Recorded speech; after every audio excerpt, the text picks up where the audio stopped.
하나님의 말씀은 느헤미야서 13장 15절에서 31절의 말씀입니다.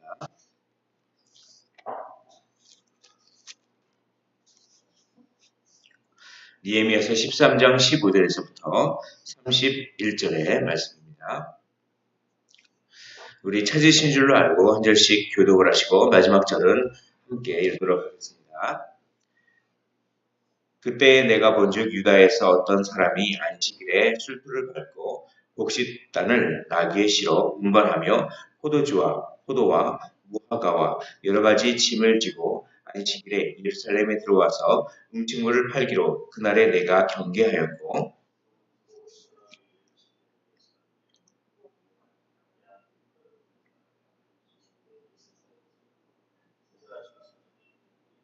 내가 유다의 모든 귀인들을 꾸짖어 그들에게 이르기를 너희가 어찌 이 악을 행하여 안식일을 범하느냐?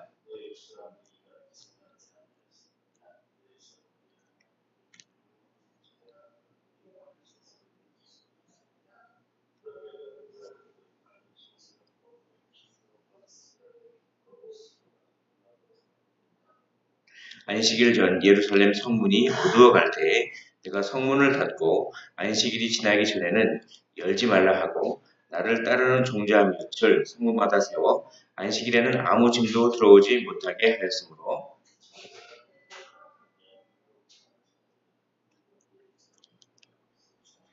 내가 그들에게 경계하여 이르기를 너희가 어찌하여 성 밑에서 잤냐 다시 이같이 하면 내가 잡으리라 하였더니 그 후부터는 안식일에 그들이 다시 오지 아니하였느니라.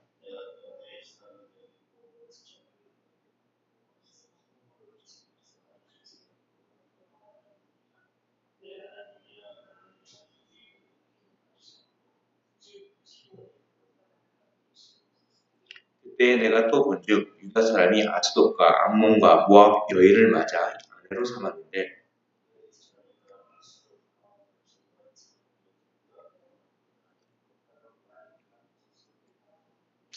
내가 그들을 책망하고 저주하며 그들 중 몇 사람을 때리고 그들의 머리털을 뽑고 이르되 너희는 너희 딸들을 그들의 아들들에게 주지 말고 너희 아들들이나 너희를 위하여 그들의 딸을 데려오지 아니하겠다고 하나님을 가리켜 맹세하라고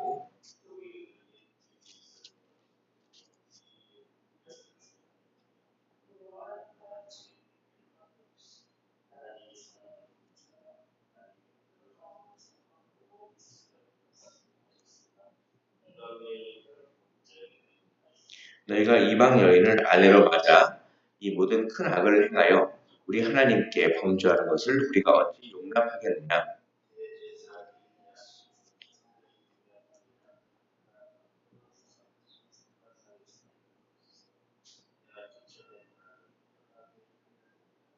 내 하나님이여 그들이 제사장의 직분을 더럽히고 제사장의 직분과 레위 사람에 대한 언약을 어겼사오니 그들을 기억하옵소서.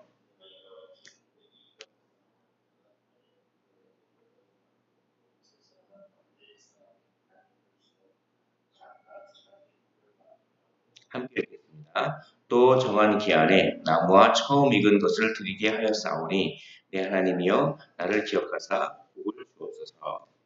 아멘. 예, 오늘 이제 예레미야를 마치는 그런 이제 부분입니다. 오늘 보면 예루살렘에 있는 그 포로 귀환 공동체들이 또다시 범죄의 길로 들어서는 것을 보고서 느헤미야가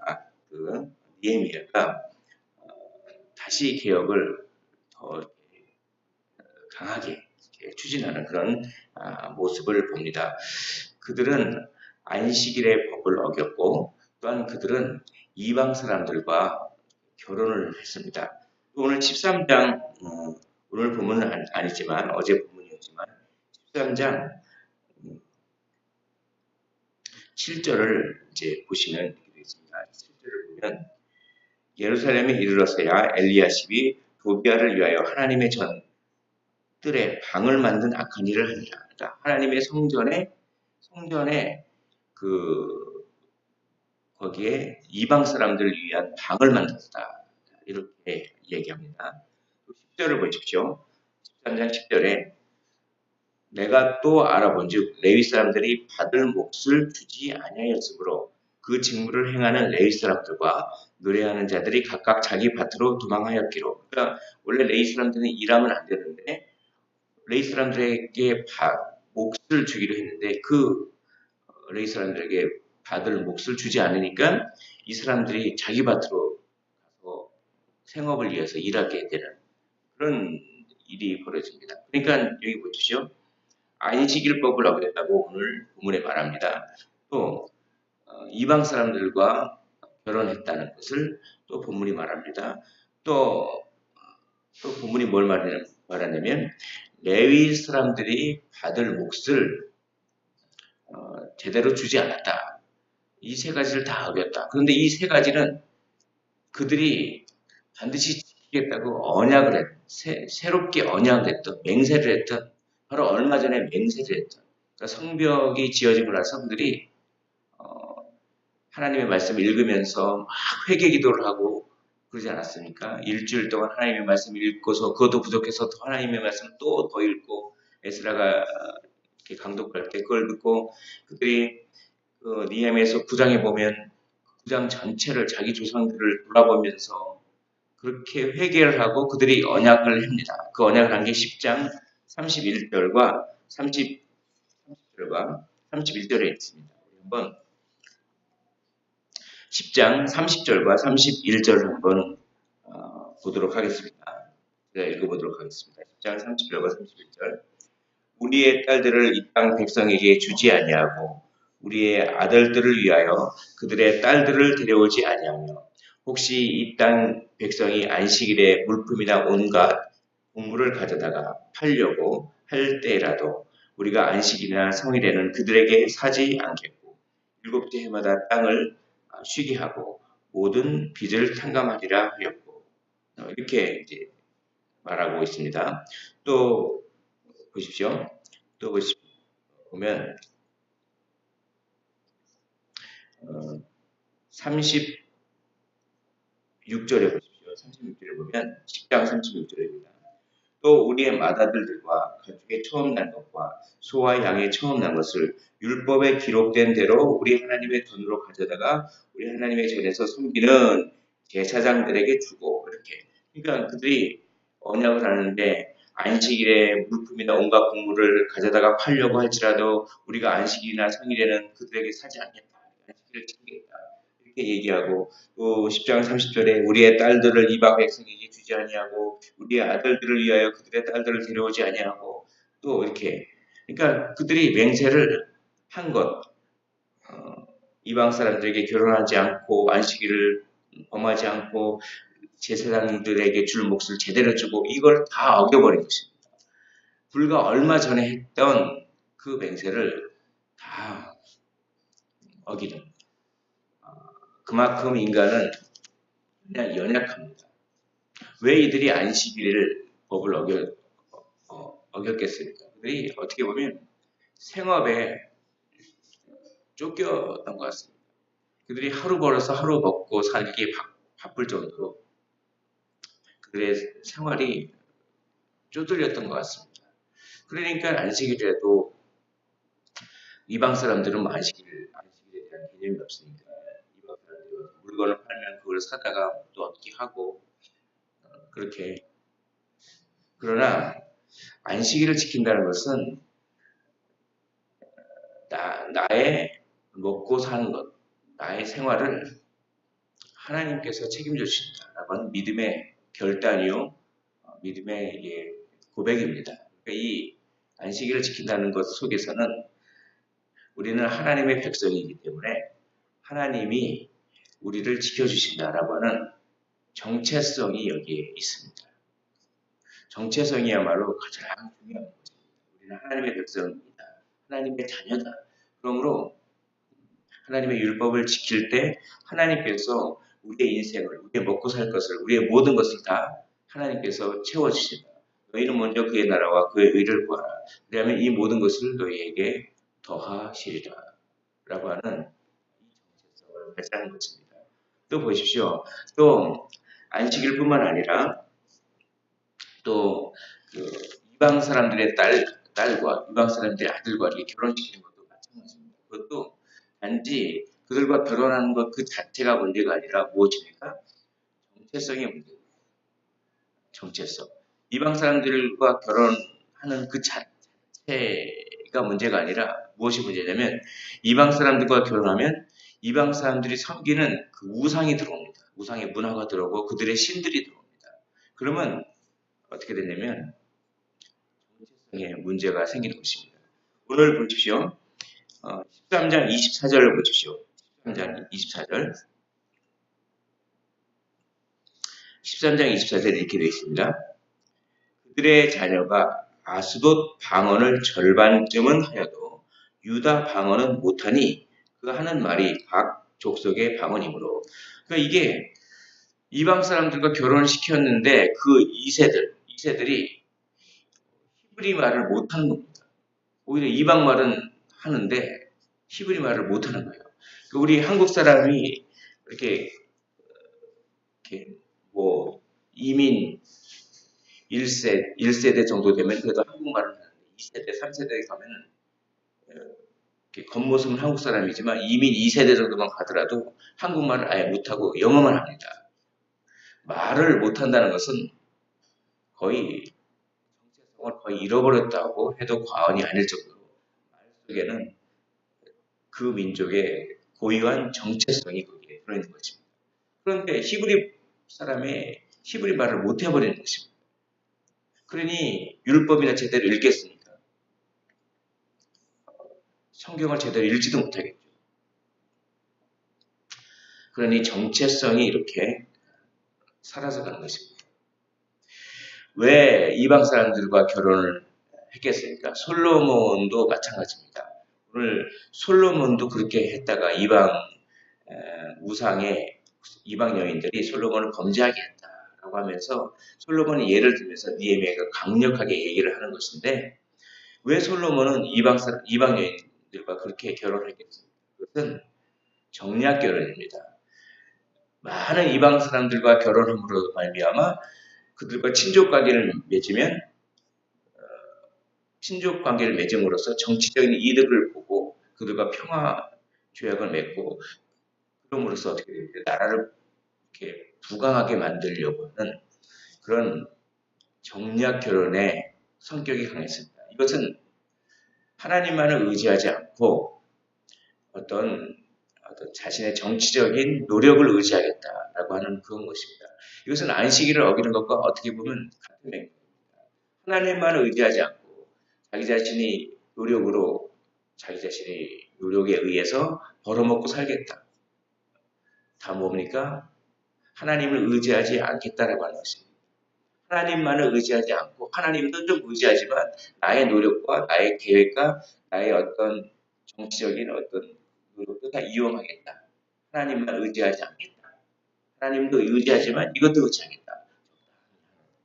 적당히 세상과 타협하고 섞여 사는 이것은 전부 무엇입니까?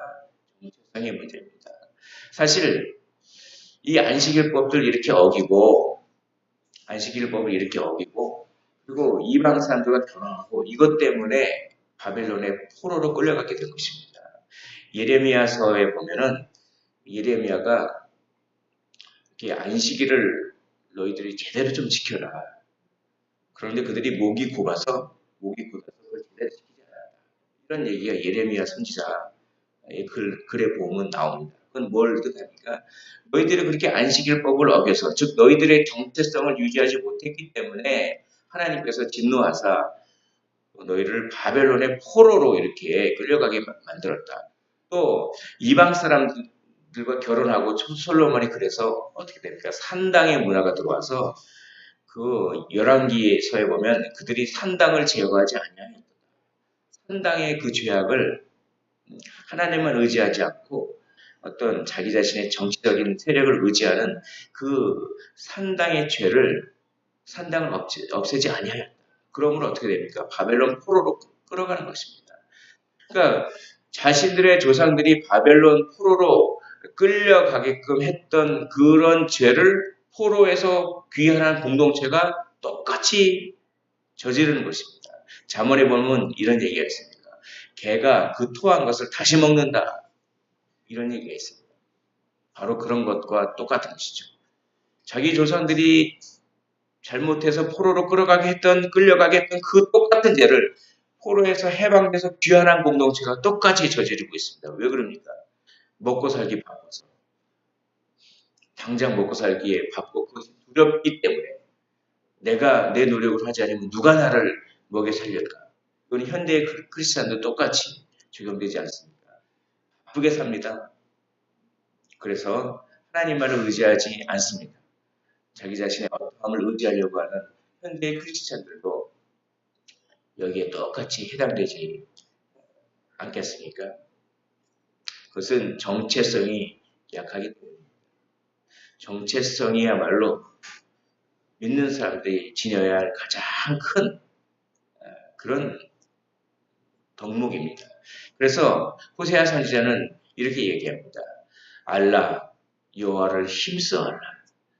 이것은 뭐 이사야 선지자도 그렇고 많은 선지자들이 여호와를 힘써하라. 너희들이 그렇게 범죄하는 것은 여호와를 아는 지식이 없어서다. 여호와를 아는 지식은 뭐냐면 이렇게 적용하면 너희는 누구냐를 알라라고 하는 것입니다. 하나님이 누구신지 알면 우리가 누군지 알게 됩니다.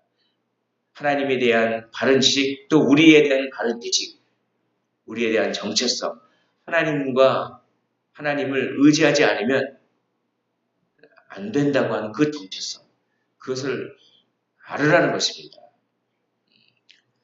마틴 로이드 존스 목사님은 이 정체성의 중요성을 이렇게 설교했습니다.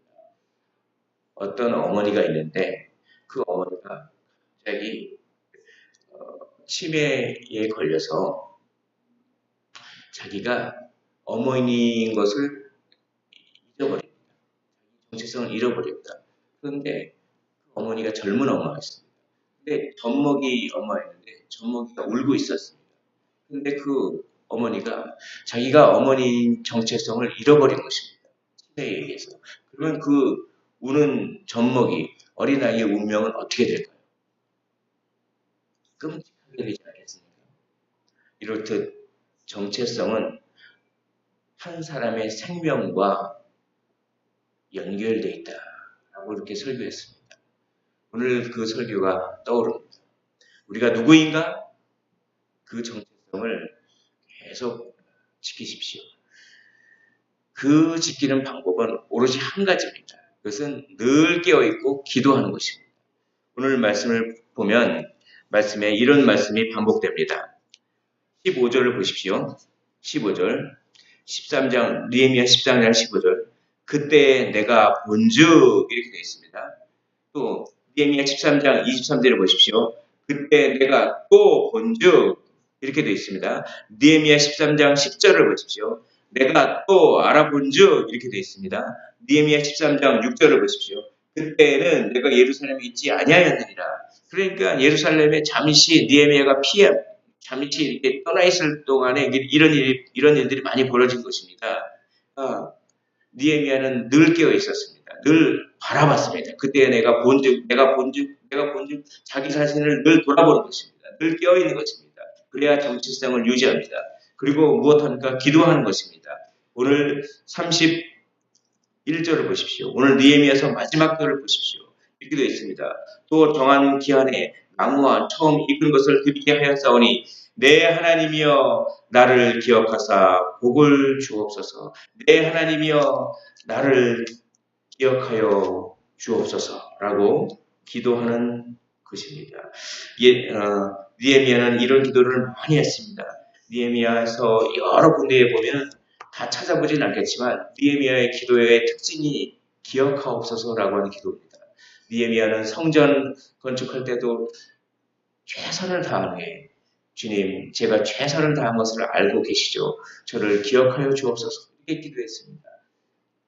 오늘도 똑같은 기도를 하면서 마치고 있습니다. 느헤미야서는 기도의 책입니다. 느헤미야는 개혁을 했습니다. 느헤미야는 기도의 사람이었습니다. 어떻게 기도합니까? 주님, 기억하여 주옵소서. 라고 기도합니다. 오늘 말씀을 정리하도록 하겠습니다. 느헤미야서의 말씀을 마치면서 단 한 가지가 어떻게 보면 주제입니다. 우리는 누구인가를 늘 기억하라는 것입니다. 우리는 누구인가를 늘 기억하십시오. 거룩한 성벽을 쌓으십시오. 그래서 세상의 문화를 단절하고 내 안에 거룩한 것을 회복하라라고 느헤미야는 이야기합니다.